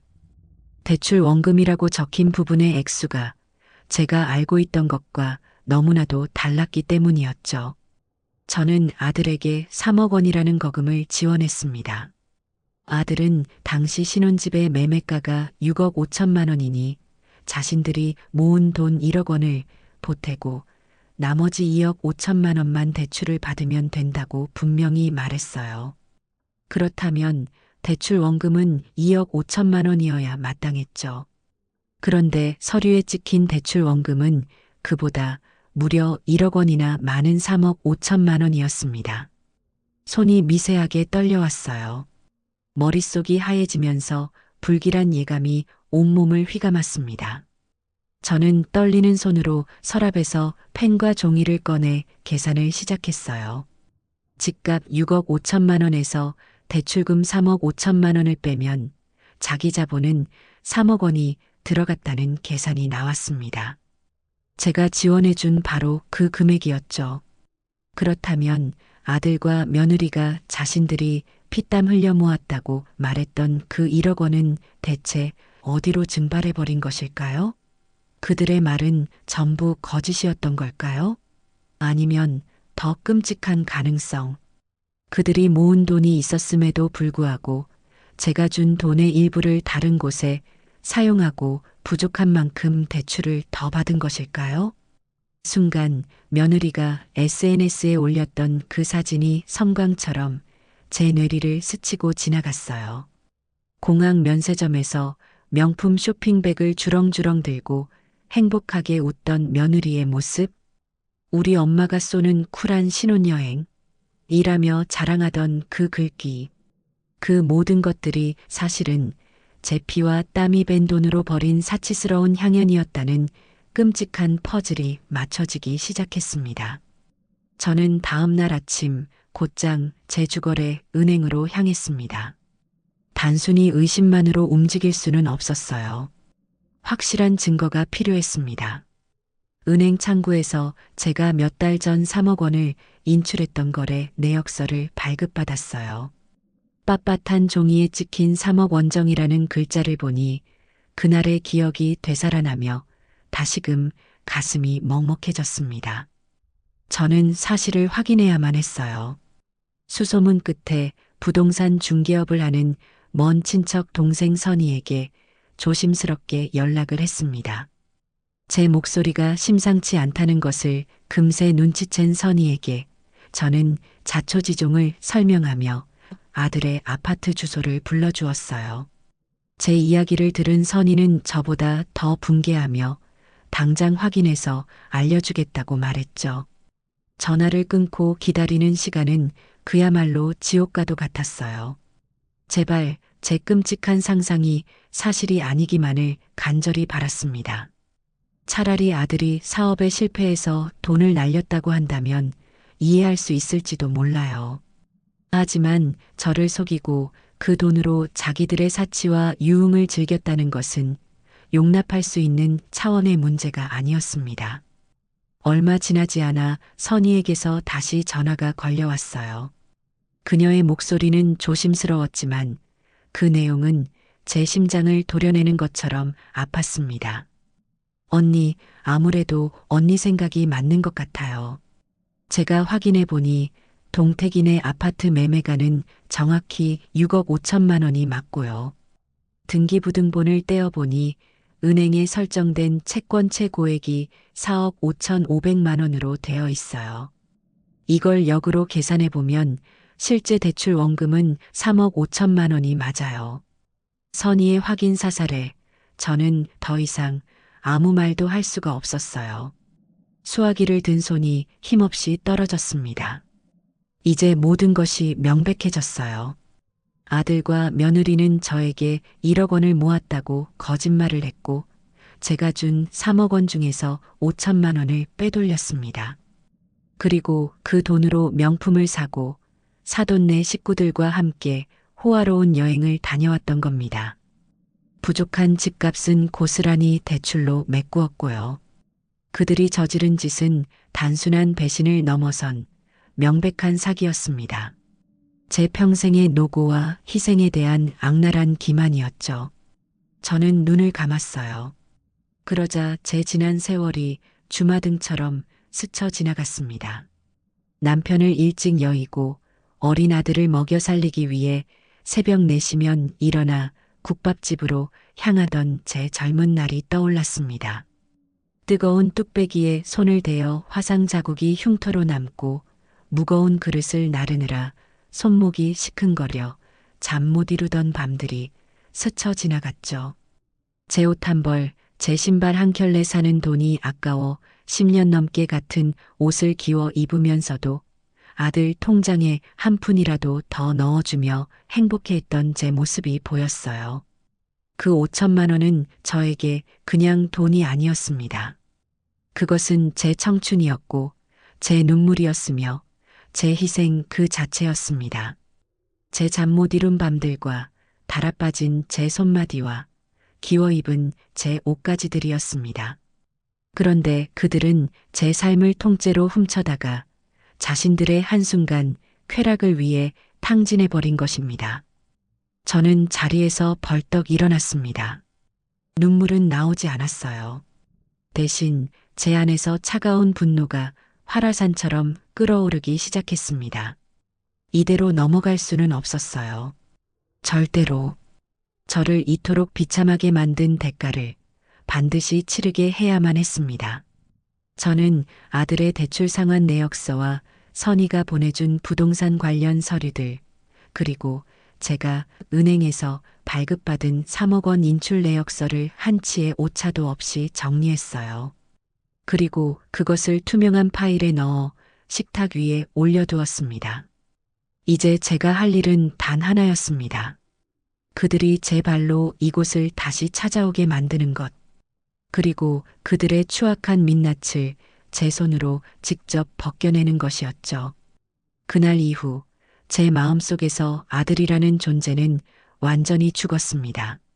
제 앞에는 오직 제 피와 땀을 훔쳐간 파렴치한 도둑놈들과 그들에게 죗값을 치르게 해야 할 냉정한 채권자만이 존재할 뿐이었습니다. 제가 모든 진실을 알게 되었다는 사실을 그들이 눈치채는 데는 그리 오랜 시간이 걸리지 않았어요. 아마도 은행에서 발송된 대출 관련 우편물이 반송되었다는 연락을 받았겠지요. 며칠 뒤 주말 저녁이었습니다. 저는 마치 전쟁을 앞둔 장수처럼 모든 준비를 마치고 거실에 앉아 조용히 그들을 기다리고 있었습니다. 저는 그날 일부러 몸에 잘 맞는 검은색 정장을 꺼내 입었어요. 화려하지는 않지만 누구에게도 얕보이지 않을 단단함이 느껴지는 옷이었습니다. 식탁 위에는 그들의 죄를 증명할 서류들이 가지런히 놓여 있었고 찻상에는 좋은 찻잎 대신 일부러 밍밍한 보리차를 내어 놓았죠. 그들에게는 과분한 대접이었으니까요. 예상대로 저녁 8시가 되자 현관 초인종이 울렸습니다. 인터폰 화면에는 4명의 불청객이 초조한 얼굴로 서 있었어요. 이전의 방문 때와는 사뭇 다른 분위기였습니다. 그들의 얼굴에는 당당함 대신 무언가에 쫓기는 듯한 불안감이 역력했습니다. 저는 잠시의 망설임도 없이 현관문을 열어주었어요. 덫을 놓고 사냥감이 제 발로 걸어 들어오기를 기다린 사냥꾼의 심정이었습니다. 문을 열자 4사람은 마치 약속이라도 한 듯 우르르 거실로 들어와 제 앞에 섰어요. 가장 먼저 입을 연 것은 안사돈이었습니다. 그녀는 이전의 기세등등함은 온데간데 없이 애써 미소를 꾸며내며 말했죠. 사부인, 그동안 별일 없으셨어요? 저희가 찾아뵈어야 했는데 이제야 오게 됐네요. 저 다름이 아니라 동택이 앞으로 온 우편물이 반송되었다고 은행에서 연락이 왔다는데 혹시... 저는 그녀의 말을 중간에 끊지 않고 끝까지 들었어요. 그리고는 아무 말 없이 식탁을 턱짓으로 가리켰습니다. 식탁 위에 놓인 서류들을 발견한 아들과 며느리의 얼굴이 순간 잿빛으로 변했어요. 사돈 내외 역시 서류의 내용을 확인하고는 당황한 기색을 감추지 못했죠.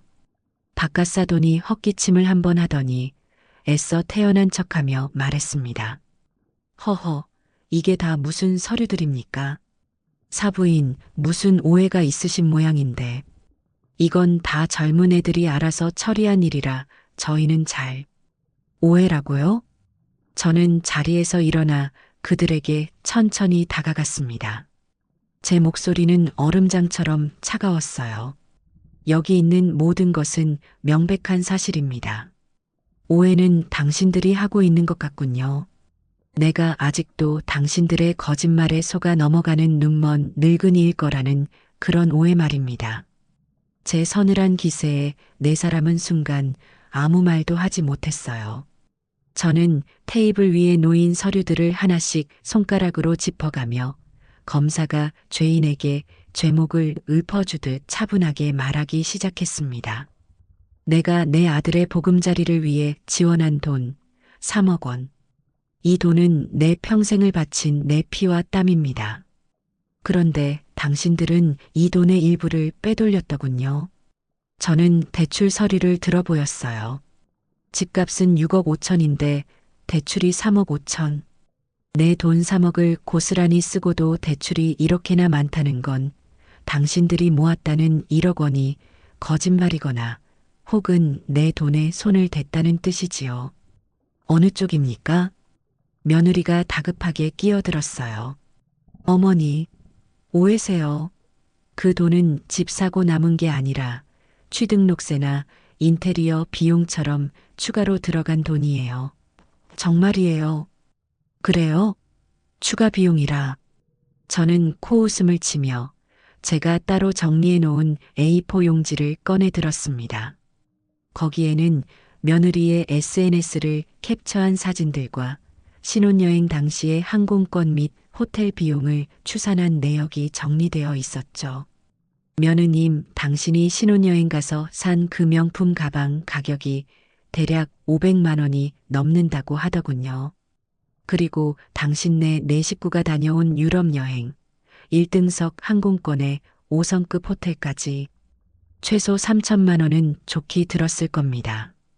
그 외에 당신들이 산 가구며 전자제품들이며 참 이상하군요.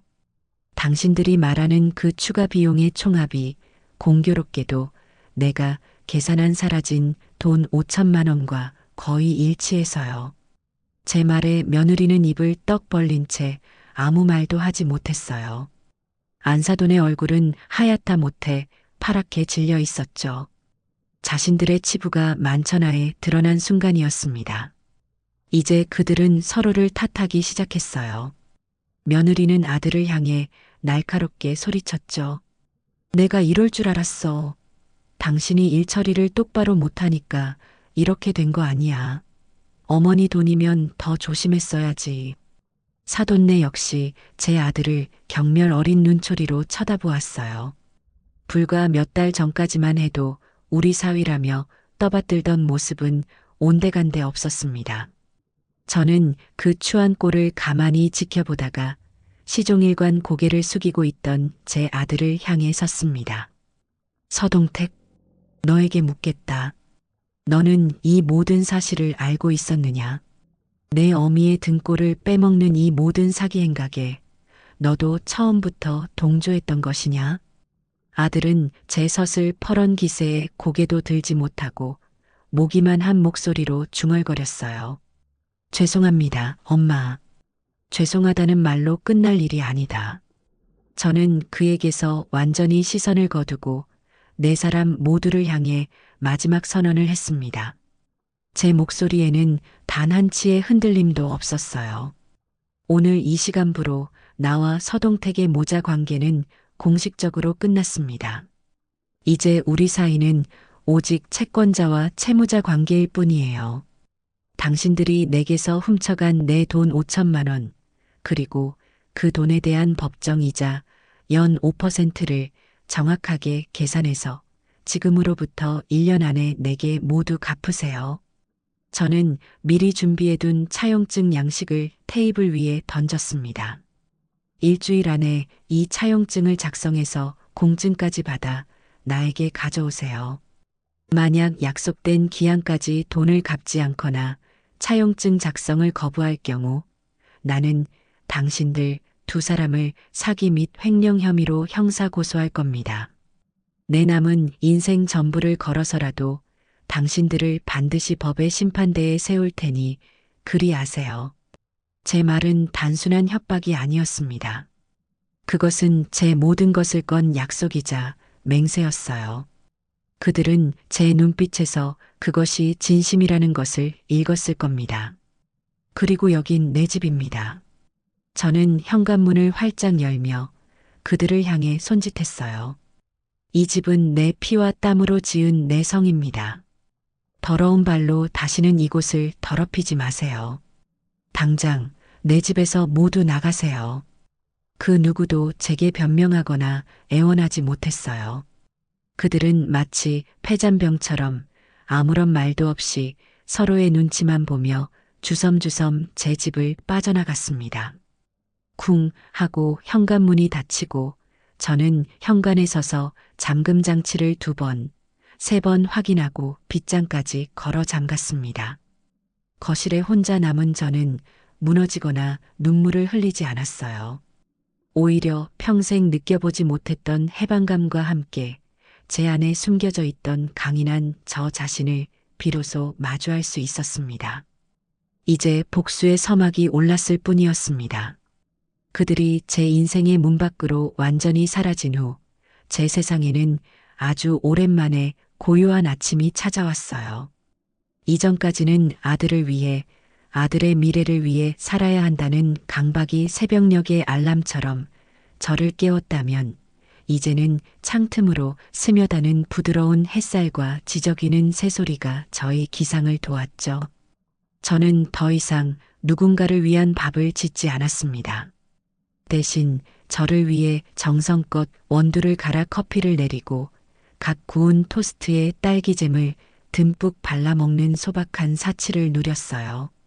그동안 나중에라며 마음속에만 담아두었던 일들을 하나씩 꺼내보기 시작했습니다. 가장 먼저 도전한 것은 도예였어요. 복지관 서예 교실 옆 공방에서 풍겨오던 흙냄새와 묵묵히 물레를 돌리던 사람들의 평화로운 모습이 늘 제 마음을 끌었거든요. 큰 용기를 내어 찾아간 공방에서 저는 제 인생 처음으로 차갑고 말랑한 흙덩이를 마주했습니다. 물레 위에 올린 흙은 제 마음처럼 따라주지 않았어요. 조금만 힘을 주면 못생기게 솟구쳐 올랐고 잠시만 한눈을 팔면 힘없이 주저앉아 버렸죠. 몇 번의 실패 끝에 흙탕물이 온몸에 튀고 땀범벅이 된 제 모습을 보며 허탈하게 웃는데 옆에서 저를 가르쳐 주시던 선생님이 다가와 제 손을 부드럽게 잡아주셨습니다. 어머님, 흙이라는 게 꼭 우리 마음 같아요. 조급해하면 엇나가고 너무 힘을 주면 상처가 나요. 중심을 단단히 잡고 일정한 속도로 꾸준히 어루만져줘야 비로소 자기가 가진 가장 예쁜 모양을 보여준답니다. 어머님 마음을 다독인다고 생각하고 천천히 해보세요. 선생님의 그 말이 제 마음에 깊은 울림을 주었어요. 맞아요. 제 인생도 그랬습니다. 아들에게 너무 많은 기대를 걸고 제 모든 힘을 쏟아부어 결국에는 엉망으로 일그러져 버렸으니까요. 저는 그날 이후로 도예에 푹 빠졌습니다. 흙을 치대고 물레를 돌리고 조심스럽게 형태를 빚어내는 동안에는 오직 흙의 감촉과 제 손끝의 움직임에만 집중할 수 있었어요. 그 고요한 집중의 시간은 제게 어떤 명상보다도 깊은 평화와 위안을 가져다 주었죠. 몇 주 뒤 제 손으로 직접 빚은 첫 찻잔이 뜨거운 가마 속에서 구워져 나왔을 때 저는 세상을 다 가진 것처럼 기뻤습니다. 비록 모양은 조금 삐뚤빼뚤하고 유약은 얼룩덜룩했지만 그 어떤 명품 그릇보다 제게는 소중했어요. 저는 그 찻잔에 제가 가장 좋아하는 국화차를 따라 마시며 제 인생의 새로운 한 페이지가 시작되었음을 실감했습니다. 도예 공방에서는 마음이 맞는 좋은 친구도 사귀게 되었어요. 저보다 대여섯 살 아래인 경자 씨라는 분이었는데 남편과 일찍 사별하고 두 아들을 다 키워 출가시킨 뒤 이제는 자신만의 인생을 즐기고 있는 저와 비슷한 점이 많은 사람이었죠. 성격이 시원시원하고 유머가 넘쳐서 함께 있으면 시간 가는 줄 몰랐어요. 어느 날 수업을 마치고 공방 한편에서 저희가 만든 컵에 커피를 마시며 이야기를 나누는데 경자 씨가 제게 물었어요. 혜순 언니, 요즘 얼굴이 정말 좋아. 활짝 폈어? 무슨 좋은 일이라도 있어? 혹시 연애라도 하는 거 아니야? 경자 씨의 짓궂은 농담에 저는 손사래를 치며 웃었어요. 그리고는 처음으로 제 이야기를 다른 사람에게 담담하게 털어놓았습니다. 아들을 어떻게 키웠는지, 어떤 배신을 당했는지, 그리고 어떤 결심을 하게 되었는지. 제 이야기를 듣는 내내 경자 씨는 자기 일처럼 분개하고 속상해하더니 이야기가 끝나자 제 손을 꽉 잡으며 말했어요. 언니 정말 고생 많았어. 혼자서 얼마나 속이 썩어 문드러졌을까. 그래도 정말 잘했어. 그건 끊어내는 게 맞아. 가족이라는 이름으로 사람 피 말리는 것만큼 지독한 것도 없어. 이제라도 언니 인생 찾았으니 앞으로는 헐헐 날아다니면서 살아. 내가 옆에서 같이 날아줄게. 알았지? 그 따뜻한 위로와 유쾌한 격려에 저는 그만 눈물을 쏟고 말았습니다. 그동안 억눌러 왔던 서러움과 외로움이 한꺼번에 터져 나온 것이었죠. 그렇게 한참을 울고 나니 마음속에 단단하게 박혀있던 응어리가 조금은 풀리는 기분이었습니다. 그렇게 새로운 일상에 적응해 가던 어느 날, 저는 제 인생 최대의 일탈을 감행하기로 결심했어요. 바로 저 혼자만의 첫 해외여행이었습니다. 평생 비행기라고는 제주도 갈 때 한 번 타본 게 전부였던 제가, 그것도 혼자서 해외로 나간다는 것은 상상도 못할 일이었죠. 하지만 이제는 나를 위해 살아보자는 결심이 제게 용기를 주었습니다. 목적지는 일본의 교토로 정했어요. 오래된 절과 아름다운 정원이 많아 조용히 산책하며 생각 정리하기에 좋다는 경자 씨의 추천 때문이었죠. 저는 난생 처음으로 인터넷으로 비행기 표를 예매하고 호텔을 예약했습니다. 모든 것이 낯설고 어려웠지만 하나씩 해낼 때마다 뿌듯함이 밀려왔어요. 며칠 뒤 작은 여행 가방 하나를 들고 공항에 섰을 때 저는 제가 마치 18살 소녀가 된 것처럼 가슴이 두근거렸습니다. 교토는 정말 아름다운 곳이었어요. 저는 고즈넉한 절의 툇마루에 앉아 하염없이 이끼 낀 정원을 바라보기도 하고 기모노를 입은 사람들 사이를 걸으며 오래된 거리의 정취를 느끼기도 했습니다. 무엇보다 좋았던 것은 온전히 저 혼자만의 시간을 가질 수 있다는 것이었어요. 누구의 눈치도 볼 필요 없이 제가 걷고 싶을 때 걷고 쉬고 싶을 때 쉬었습니다. 어느 작은 식당에 들어가서 먹었던 따뜻한 우동 한 그릇, 아라시야마의 대나무 숲 사이로 불어오던 시원한 바람, 해, 진력 감호강가에 비치던 붉은 노을, 그 모든 순간이 제게는 충만한 행복이었습니다. 여행 마지막 날, 저는 금각사의 화려한 금빛을 배경으로 지나가던 젊은 여행객에게 부탁해 제 사진을 한 장 찍었어요.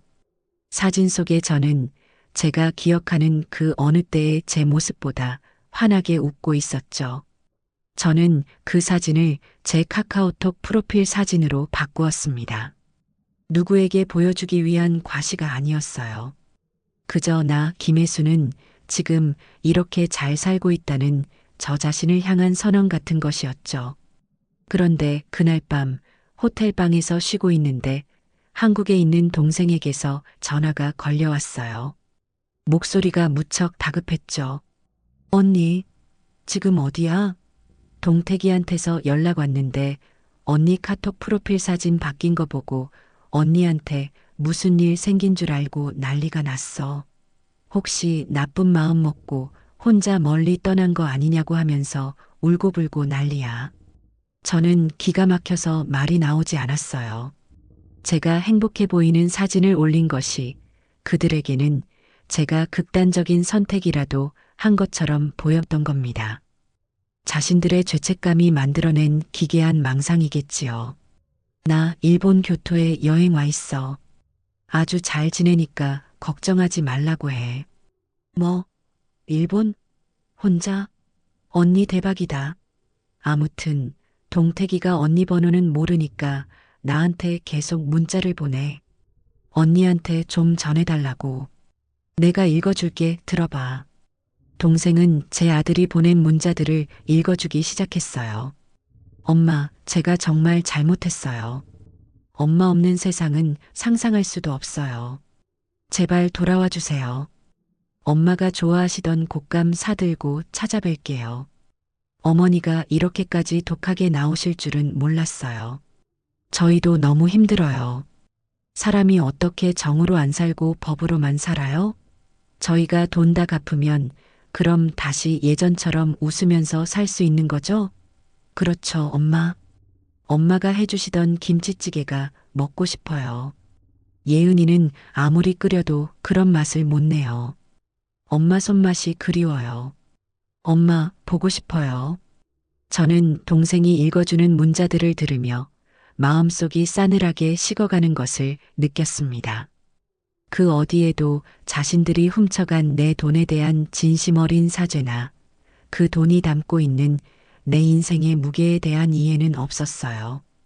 오직 내가 힘들다, 내가 그립다, 예전으로 돌아가고 싶다는 이기적인 자기 연민뿐이었죠. 저를 걱정하는 척하지만 결국에는 자신들의 불편함과 결핍을 해소하고 싶을 뿐인 겁니다. 저는 동생에게 차갑게 말했어요. 경자야, 그 아이에게 딱 한마디만 전해줘. 보고 싶다는 말 대신 약속한 차용증이나 공증 받아서 보내라고. 그리고 다시는 나한테 걔들 소식 전하지 마. 듣고 싶지 않아. 전화를 끊고 저는 교토의 야경이 내려다 보이는 창가에 섰습니다. 멀리서 반짝이는 불빛들을 보며 저는 다시 한번 다짐했어요. 절대로 흔들리지 않겠다고. 저들의 감성파리에 넘어가 또다시 과거의 굴레로 돌아가지는 않겠다고. 제 새로운 삶은 이제 막 시작되었고 저는 이 소중한 평화를 그 무엇과도 바꿀 생각이 없었습니다. 교토 여행은 제 인생의 분기점이 되어 주었어요. 그 여행을 통해 저는 온전히 혼자 힘으로도 세상을 살아갈 수 있고 그 안에서 충분히 행복을 찾을 수 있다는 자신감을 얻었죠. 한국으로 돌아온 후 저는 제 일상을 더욱 단단하고 풍요롭게 가꾸어 나갔습니다. 도예 공방과 하이킹 클럽 활동 외에도 시립 도서관에서 하는 고전 읽기 모임에 나갔어요. 젊은 시절 책 읽는 것을 좋아했지만 먹고 사느라 잊고 지냈던 즐거움을 다시 찾은 것이죠. 다양한 연령대의 사람들과 한 권의 책을 읽고 서로의 생각을 나누는 시간은 제 사고를 더욱 깊고 넓게 만들어 주었습니다. 제 삶이 그렇게 조용하고 평화롭게 흘러가는 동안 제가 애써 외면했던 그들의 세계는 서서히 그리고 확실하게 무너져 내리고 있었습니다. 제가 쏘아 올린 진실이라는 작은 공이 그들의 허영과 거짓으로 가득 찬 성을 파괴하는 거대한 포탄이 되어가고 있었죠. 제가 여행을 다녀오고 일주일쯤 지났을 때 동생에게서 연락이 왔어요. 아들 내외가 공증까지 마친 차용증을 들고 동생의 집으로 찾아왔다는 것이었죠. 저에게 직접 건네줄 용기는 없었던 모양입니다. 동생은 저와의 통화에서 그날의 상황을 아주 생생하게 전해주었어요. 언니, 걔들 꼴이 말이 아니더라. 동태기는 얼굴이 반쪽이 됐고 그 잘나신 며느리는 화장기 하나 없는 얼굴에 눈만 퀭하더다고. 나한테 차용증을 내미는데 손을 어찌나 떨던지. 내가 서류를 받아들고 내용을 꼼꼼히 확인하니까 둘 다 고개도 못 들고 바닥만 쳐다보고 있더라. 동생의 말에 따르면 그들은 차용증을 건네며 제발 저를 한 번만 만나게 해달라고 애원했다고 해요. 며느리는 급기야 무릎까지 꿇고 저희가 정말 죽을 죄를 지었어요. 이모님. 어머님 마음 풀리실 때까지 저희가 매일 찾아가서 빌게요. 한 번만 기회를 주세요. 라며 눈물을 펑펑 쏟았다고 합니다. 하지만 제 동생은 이미 그들의 위선적인 눈물을 신뢰하지 않았어요. 차갑게 그들을 내려다보며 말했다고 합니다. 이 서류는 내가 언니한테 잘 전달해주지. 하지만 명심해. 우리 언니는 당신들 때문에 평생 쌓아온 인생을 부정당했어. 그 상처가 돈 몇 푼 갚는다고, 눈물 몇 방울 흘린다고 사라질 것 같아? 당신들이 지금 흘리는 눈물이 악어의 눈물인지 진심인지 나는 관심 없어. 다만 한 가지는 확실히 해두지. 두 번 다시 우리 언니 앞에 나타나서 그 평화를 깨뜨리지 마. 이건 내 마지막 경고야. 동생은 그들을 문전박대하고 제게 차용증을 찍은 사진을 보내주었습니다. 채무자 서동택, 한혜은, 채권자 김혜순, 채무원금 5천만 원 정. 또박또박 적힌 글씨들을 보니 비로소 모든 것이 제자리로 돌아가고 있다는 안도감이 들었어요. 그것은 돈을 돌려받게 되었다는 기쁨이 아니었습니다. 그저 헝클어진 실타래 같던 관계가 법이라는 명확한 규칙 아래 정리되었다는 데서 오는 질서 정연한 평온함이었죠. 그 후 그들에 대한 소문은 친척들 사이에 삽시간에 퍼져나갔어요. 제가 일부러 떠들고 다닌 것이 아니었습니다. 원래 나쁜 소문은 날개가 달린 법이니까요. 특히 사돈네 집안에 대한 이야기는 온갖 살이부터 부풀려졌습니다. 사위 될 사람 어머니 돈을 뜯어서 자기들 호화 여행 경비로 썼다더라. 딸내미 명품 가방 사주려고 시어머니 노후 자금을 빼돌렸는데 딱 걸렸다더라 등등. 어느 날 먼 친척의 칠순 잔치에 갔을 때 저는 그 소문의 위력을 실감할 수 있었어요. 예전 같으면 저를 그저 아들 하나 보고 사는 딱한 과부 정도로 대하며 은근히 무시하던 친척들이 이제는 제게 다가와 위로와 격려를 건넸습니다. 한 아주머니는 제 손을 잡고 이렇게 말하더군요. 그동안 속 썩은 거 생각하면 정말 보살이십니다. 어떻게 그런 상식이 없는 집안하고 사돈을 맺다니.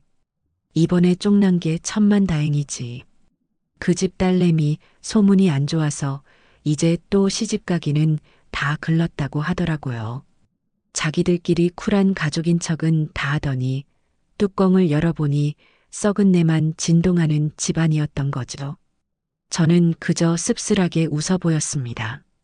제가 원했던 것은 이런 시시콜콜한 이야깃거리가 아니었어요. 하지만 그들이 스스로 쌓아 올린 허영의 탑이 결국 자신들의 무게를 이기지 못하고 무너져 내리는 것을 막을 생각은 없었습니다. 그건 그들이 감당해야 할 당연한 죗값이었습니다. 사돈 내의 사회적 평판이 바닥을 치는 동안 아들 내외의 관계는 돌이킬 수 없이 망가지고 있었어요. 다시 동생을 통해 들려온 소식은 그야말로 막장 드라마의 한 장면 같았습니다. 언니 들었어? 동택이네 거의 매일같이 싸운대. 그 집 아랫집에 사는 사람이 우리 올케랑 같은 동네 반상회 회원인데 밤마다 고성이 오고 가서 시끄러워 죽겠다고 하소연하더래. 며느리는 너네 엄마 때문에 내 인생 망쳤다. 이 돈 내가 왜 갚아야 하냐? 고소리 지르고 동택이는 너랑 너네 부모님만 아니었으면 이런 일도 없었다. 다 너희 욕심 때문이야. 라고 맞받아친대. 사랑은 온데간데 없고 서로 책임 전가하느라 아주 난리도 아니라고 하더라. 5천만 원이라는 빚은 그들의 빠듯한 살림에 거대한 족쇄가 되었을 겁니다. 할부로 산 비싼 가구와 자동차, 매달 갚아야 하는 거액의 대출이자 거기에 갑자기 추가된 5천만 원의 빚은 그들의 행복한 신혼이라는 환상을 유지시켜주던 마지막 금전적 여유마저 앗아갔을 테죠. 서로의 사랑과 신뢰가 아닌 돈과 허영 위에 세워졌던 그들의 관계는 돈이라는 압박 앞에서 속절없이 무너져 내리고 있었습니다. 차용증을 쓴 지 1년이라는 시간이 흘렀습니다. 저는 그동안 제 삶에 집중하며 그 일을 잊고 지냈어요. 하지만 그들에게서는 단 한 푼의 돈도 입금되지 않았습니다. 그동안 간간히 동생을 통해 조금만 더 기다려달라 사정이 너무 어렵다는 식의 변명만 전해져 올 뿐이었죠. 저는 더 이상 기다려주지 않기로 했습니다. 그것은 그들에게 또 다른 기회를 주는 것이 아니라 제 삶에 불필요한 미련의 끈을 남겨두는 것과 같았으니까요. 저는 동네의 한 법무사 사무실을 찾아갔습니다. 젊고 똑똑해 보이는 법무사에게 저는 그동안의 사정을 설명하고 공증받은 차용증을 내밀었어요. 제 이야기를 다 들은 법무사는 혀를 내두르며 말했습니다. 어머님 정말 대단하십니다. 보통 이런 경우 감정에 휩쓸려서 법적인 증거를 제대로 못 챙기시는데 차용증에 공증까지 받아두신 건 정말 잘하신 일입니다. 이 정도면 법적으로는 어머님께서 무조건 이기시는 싸움입니다.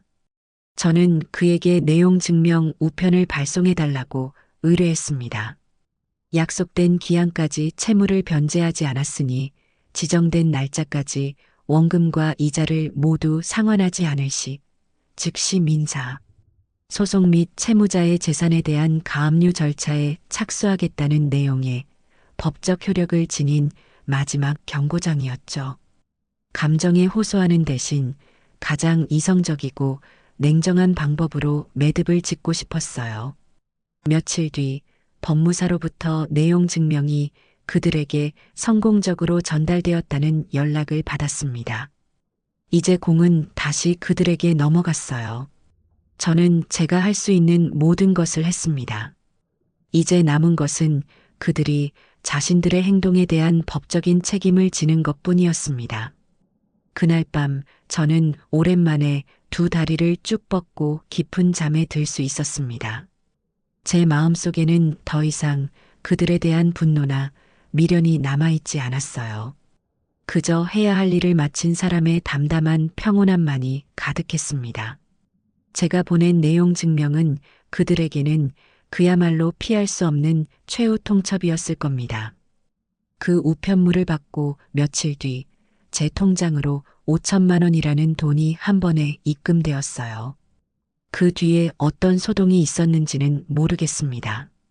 사돈네 집에서 어떻게든 돈을 긁어 모아 보내온 것이겠지요. 평생을 모아도 만져보기 힘든 거액이었지만 제게는 아무런 감흥도 없었어요. 그저 원래 있어야 할 것이 제자리로 돌아왔다는 생각뿐이었죠. 저는 법무사를 통해 채무 변제가 모두 확인되었음. 더 이상 연락할 일 없기를 바람. 이라는 간결한 문자 메시지를 그들에게 전달하는 것으로 길고 지리했던 악연의 마침표를 찍었습니다. 그 후로 몇 년이라는 시간이 쏜살같이 흘러갔어요. 제 삶은 그야말로 상전벽해라는 말이 어울릴 정도로 변했습니다. 도의 실력은 일취월장에서 이제는 제가 만든 작품들을 공방 한편에 전시해 놓고 팔기도 했죠. 그렇게 번 돈으로 저는 친구 경자 씨와 함께 1년에 한두 번씩 해외여행을 다녔습니다.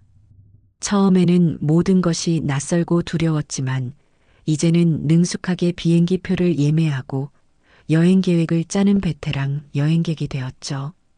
저희는 함께 파리의 에펠탑 앞에서 웃으며 사진을 찍기도 하고 스위스의 푸른 초원을 하염없이 걷기도 했습니다. 제 낡은 여권에는 여러 나라의 출입국 도장이 빼곡하게 찍혀나갔고 그 도장 하나하나가 제게는 다시 찾은 청춘의 훈장과도 같았습니다. 아들에 대한 소식은 더 이상 궁금하지 않았어요. 가끔 동생을 통해 건너 소식을 듣게 될 때도 있었지만 저는 그저 무심히 한 귀로 듣고 한 귀로 흘려버렸습니다. 들려오는 소식들은 대부분 그리 유쾌하지 않은 것들이었죠. 그들은 결국 그 비싼 신혼집을 팔고 대출금을 갚은 뒤 경기도 외곽의 작은 빌라로 이사를 갔다고 해요. 사돈네 사업도 예전 같지 않다는 소문도 들려왔고요. 그들의 삶이 어떻게 흘러가든 그것은 더 이상 제 관심사가 아니었습니다. 그러던 어느 날 동생이 조금은 머뭇거리는 목소리로 제게 새로운 소식을 전했어요. 언니 동택이네 애기 낳았대. 아들이라고 하더라. 그 말을 듣는 순간 제 심장이 쿵 하고 내려앉는 것 같았어요. 제 손주, 제가 할머니가 되었다는 사실, 예상치 못했던 소식에 저는 잠시 아무 말도 할 수가 없었습니다. 솔직히 말해서 마음 한구석이 아릿하게 저려오는 것을 부정할 수는 없었어요. 핏줄이라는 것이 그리 무섭더군요. 작고 어린 생명의 얼굴을 한번 보고 싶다는 할머니로서의 본능적인 그리움이 아주 잠깐 고개를 들었습니다. 며칠 동안 마음이 복잡했어요. 오후 산책길에 놀이터에서 할머니 손을 잡고 아장아장 걷는 아이들을 볼 때면 저도 모르게 발걸음을 멈추고 한참을 바라보기도 했습니다. 내 손주도 저렇게 예쁠까? 하는 생각이 스치면 가슴 한쪽이 시큰거렸죠. 하지만 저는 이내 고개를 저었습니다. 그 아이를 만난다는 것은 제가 그토록 벗어나고 싶었던 지긋지긋한 인연의 굴레 속으로 다시 제 발로 걸어 들어가는 것을 의미했습니다. 그 아이의 부모는 저를 기만하고 제 인생을 훔쳐간 사람들이었습니다. 그런 부모 밑에서 자랄 아이가 과연 무엇을 보고 배우게 될까요? 제가 그 아이의 인생에 발을 들여놓는 순간 저는 다시 희생하고 인내하는 할머니의 역할을 강요당하게 될 것이 뻔했습니다. 제 소중한 평화와 자유를 다시 그들을 위해 내어줄 수는 없었어요. 저는 며칠을 고민했습니다. 그리고 조용한 결정을 내렸죠. 며칠 뒤 저는 백화점에 가서 가장 좋은 재질의 아기 내복과 수는으로 만든 작은 아기 수저 세트를 샀어요. 그리고는 배송지에 아들 내외가 사는 빌라 주소를 적었습니다. 보내는 사람의 이름은 적지 않았어요. 카드에는 세상에 온 것을 축하한다. 부디 건강하고 반듯한 사람으로 자라거라. 라는 짧은 메시지만을 인쇄해서 넣었습니다. 그것이 제가 제 손주에게 해줄 수 있는 최선이자 마지막 선물이었습니다. 부모의 죄가 아이에게까지 이어지지 않기를 바라는 한 사람의 진심 어린 기도였죠. 이제 제 나이도 어느덧 70 중반을 향해 가고 있습니다. 저는 지금 제가 직접 빚은 찻잔의 향기로운 국화차를 따라 마시며 이 글을 쓰고 있어요. 창밖으로는 평화로운 저녁 노을이 지고 있네요.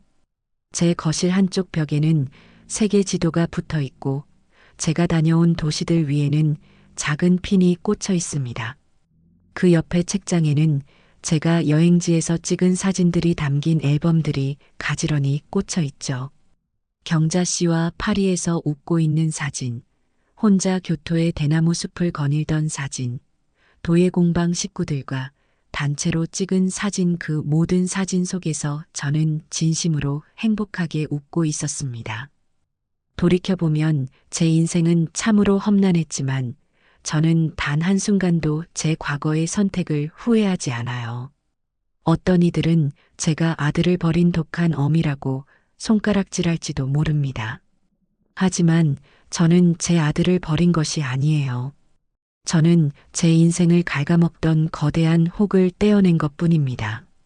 진정한 평화가 무엇인지 저는 이제야 알 것 같아요.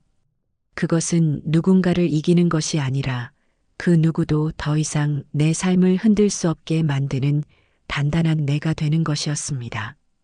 그들의 불행을 바라보며 안도하는 대신 그들이 어떻게 살든 상관없이 나 자신의 행복을 온전히 지켜내는 것이었죠. 저는 오늘 제 삶에서 가장 완벽한 평온을 누리고 있습니다. 그리고 이것이야말로 제가 제 자신에게 줄 수 있는 가장 값지고 소중한 선물이라는 것을 압니다.